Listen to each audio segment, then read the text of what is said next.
সিনেমাটাকে তো ভালো জায়গায় আনার জন্য রাষ্ট্রের খুব দরকার। আমি রাষ্ট্রের সাহায্যই চাই সবসময়। আমি বলেছি যে অনেকদিন যাবত 10-12 বছর 15 বছর যাবত বলছি বাংলাদেশ 300 সংসদীয় আসনে 300টা সিনেপ্লেক্স দরকার।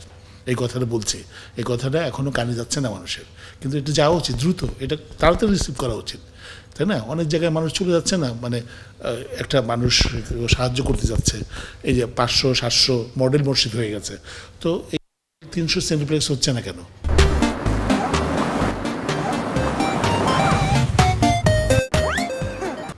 এটা তো এতদিন যাও বলছি, এটা তো সাথে সাথেই বলা উচিত। অনেকে মনে করছে যে এটা 300 সিনেপ্লেক্স 300 জায়গায় হয়ে গেলে বা 300 সংসদীয় আসনের সিনেপ্লেক্স হলে আমি কি মন্ত্রী হব, আমি কি বড়লোক হয়ে যাব? না না, আমি কিছুই হব না।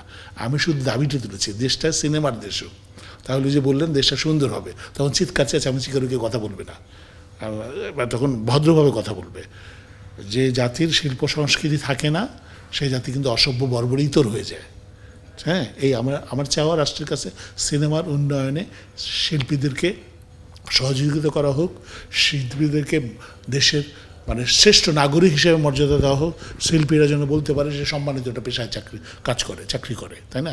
শিল্পীদের এই সম্মানটা দিতে হবে, সেই প্রফেশনটার অবস্থা তৈরি করে দিতে হবে, শিল্পীদের সম্মানই বাড়াতে হবে। একটা ছেলে মেয়েরা যেন নাটক সিনেমায় অভিনয় করে একটা ফ্ল্যাট কিনতে পারে, একটা ভালো গাড়িতে চড়তে পারে, একটা ভালো ব্যাংক অ্যাকাউন্ট মেনটেন করতে পারে, এই জায়গাটা শিল্পীদের দিতে হবে। শিল্পীটি তো সমাজের কী বলে দূত,